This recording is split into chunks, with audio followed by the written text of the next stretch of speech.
Hey, I need to share something with you because my head is absolutely popping now. My goodness, dealing with utility providers sometimes can be a bit of a headache, right? When we talk about rent-to-rent, when we talk about HMOs, when we talk about service accommodation, it's all great because it's making great profit, but it doesn't come with a little bit of a headache here and there. And I want to be open and transparent with you guys also about things that sometimes we have to deal with. And that's absolutely fine because those things are like making us stronger and they shape us. And right now, I'm not even stressed by anything. I'm just baffled by the number of people, let's call a spade, the number of people who are simply incompetent and not fit for the jobs at the utility suppliers, right? So what happened is I took on a new HMO in August, right? So I think we started a tenancy on the 26th of August.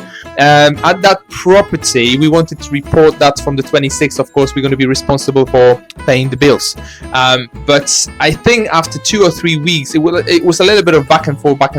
E.ON couldn't really determine the smart meters for gas and electric. They said that they simply cannot see that there is problem with the communication between the devices and they cannot see the meter readings. But somehow they managed to see the historical data at the property, and they said that roughly in that property the consumption of gas and electrics would be somewhere around £140–150. So we agreed that I'm going to set up my direct debit at £150 just to start paying straight away. And then they set an installation of new smart meters at that property, which was scheduled on the 19th of November, which was 2 days ago. So 2 payments came off of my account, right? £150 each month. So that's absolutely okay. And after the installation of the smart meters, I got a message from E.ON Next saying that now my balance is minus £1,459, right? And that's on top of the £150 that I was paying every single month. Now, I sent an email to them saying that, where did you take that amount? Like, how could we like consume energy worth of £1,459 in just a little bit over 2 months? And on top of that, of course, it's plus £300 that we already paid. So altogether, we're talking about energy worth of £1,750. It's absolutely mental, right? On the 4-bedroom property, by the way.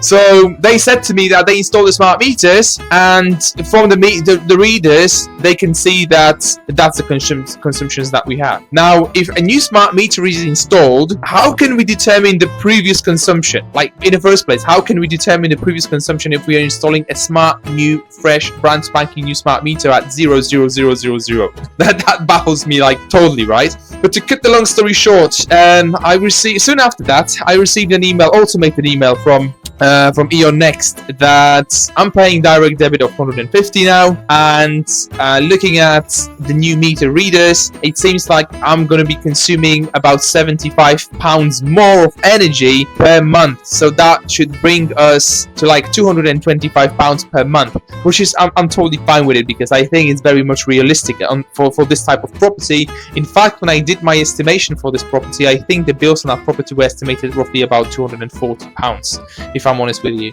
But now, because they incurred that additional balance of nearly £1,500, obviously they asked me to start paying or repay like the full amount in bulk, or just to start repaying £150 more every single month to be on top of my bills like within the next 12 months time, something like that.